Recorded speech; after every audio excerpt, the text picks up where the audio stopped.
Hi folks, Tim here. Welcome to Elmendorf Acres. Today we are tapping our maple trees. So here is a video of the inaugural tap of the 2023 sugar season.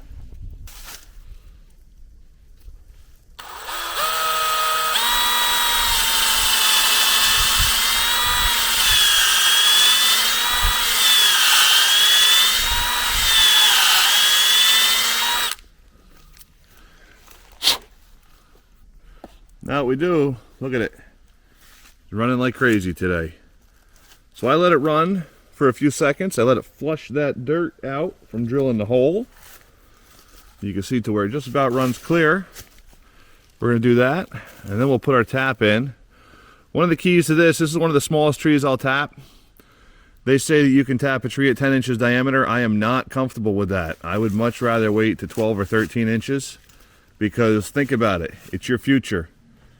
If you do something, drill that hole too deep, kill that tree in some way or another, you're killing your future. So I'd rather let it grow for 5 or 6 more years.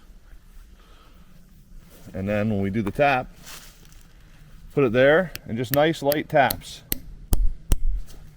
Remember, you don't have to drill that deep. These spiles don't go in far. See how that bounces like that? That's a seal. That gives a seal. That's going to start running down our line. You don't want to hammer harder than that because that'll cause the bark to split. And one of the things that gets these lines working really well is once it starts flowing down, it'll actually create its own vacuum. We've got a great downhill run. We don't have vacuum pumps. We go with a natural vacuum.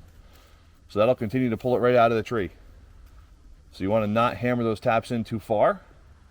And that is exactly how you do it. That's the first tap of the year. You can see one from, I think this is 7 or 8 years ago. This tree's been tapped for quite a while. But you always want to go at least 8 inches from last year's tap. So last year we tapped up here around the back of the tree. So I do it about thirds. I work my way in thirds around the tree. I go up and down the tree. And that keeps you in fresh wood. You're not getting into any dead or scarred wood. And that's how that works. And we are flowing, which is great.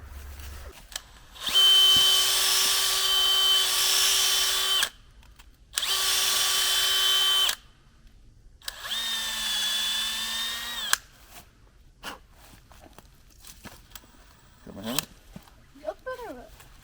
All right, and another key while I'm thinking of it, do not tap your trees when they're frozen because that increases the chance of splitting.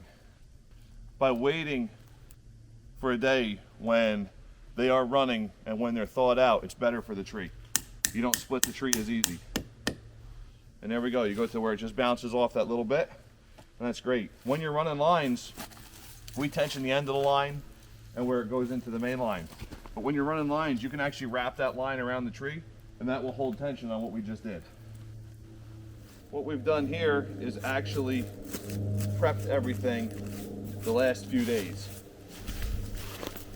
We ran the lines, we made sure everything was clean, we changed out spiles, fixed the holes that the squirrels chewed in over the summer. So we did a lot of prep work that way. On a day like today, when it finally breaks free, can you hand me my drill? A day like today, when it finally breaks free, we could spend the afternoon tapping. Thank you.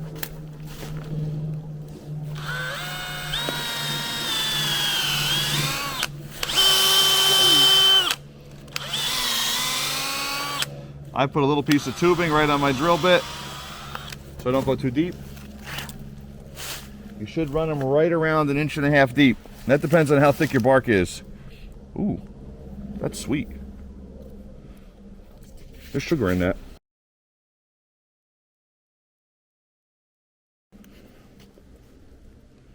And that hole's self-cleaning, other than this little bit of bark right here. There we go. And that's a clean hole. Tap them slightly downhill so it flows into your spile. Can I taste it, Daddy? And there it goes, it bounces. And a little bit of stuff is going to flow into the line, that's fine, it'll flush out. But by waiting those few seconds before sticking that spile in, gives it a chance to run clean and clean the hole out. All right, so we went from what we now have lovingly called tree killer spiles to tree saver spiles. You used to drill a 7/16 hole. These are now 5/16 holes. But this right here is why we change out our spiles every year. See that growing in there? Now, if that's in your lines, I guess it's one thing, because you're putting it through an evaporator, which boils any bacteria out. I still don't like to see it, and I change the lines when that's the case. But when this goes into the tree, and think about it, it sinks into the tree right about to there. You are introducing bacteria into that tree. So that's why we've gone to yearly use or single-use spiles. We still have some of the other ones. We wash them well, and they work well. But that's one of the reasons we've gone to single-use spiles, is because not every time that you wash them does all the bacteria come out of it. The other thing they make is a check valve spile. I have not updated to those yet. That will be next year's update. But it's a check valve spile, so it does not allow anything to go back into the tree. Because when the tree cools at night, it actually pulls a little bit of sap that's built up in the spile back into the tree. So if you have sap sitting in here, it's going to pull it right past that bacteria and into the tree.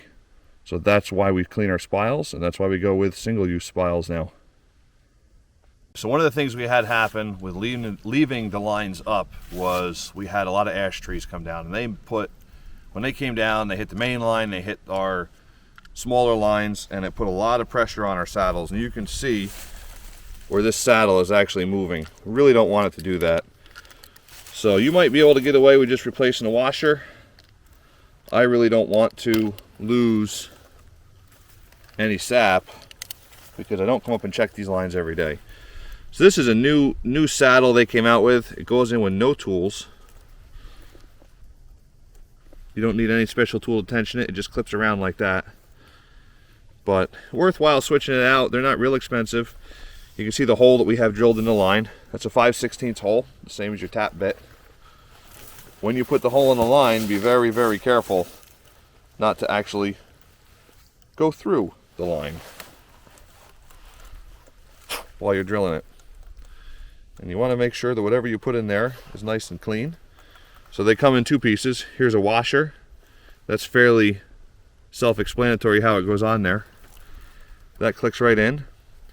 And that rubber washer gives you that seal that you want, because whether you're using a vacuum system or not, you're still creating a vacuum on the line. And then this saddle gets right in there, wraps around, and it just clicks tight. Now those are nice too, because, and you can see that that one's really doesn't wiggle anymore. These are really nice compared to the ones that used to go on with tools. I had a big pine tree come down and smash my main line last year up on the other property, and it dropped the line to the ground and it just snapped the saddles off, but it didn't actually break the line. So all I had to do was go in and replace the saddle. And here's a quick tutorial on this tool. You've got your line. This is a leader tool. Click it in there with just a little tiny bit of tubing showing. And then we're going to come down here to the saddle, put the tube there, use the prong part against the saddle, and just squeeze it on. That's how easy it is to put these lines in now. You don't have to fight them. You don't have to use a lighter to warm the lines up or a bucket of warm water. I remember when my grandfather first did it, he would actually take a lighter. My grandfather would take a lighter and warm up the tubing and then pinch the connectors together. So this tool is a worthwhile investment if you're going to do a lot of lines. If you're going to do a little bit of line, you can still use the warm water trick and put it together. But usually when we're doing this, it's not warm.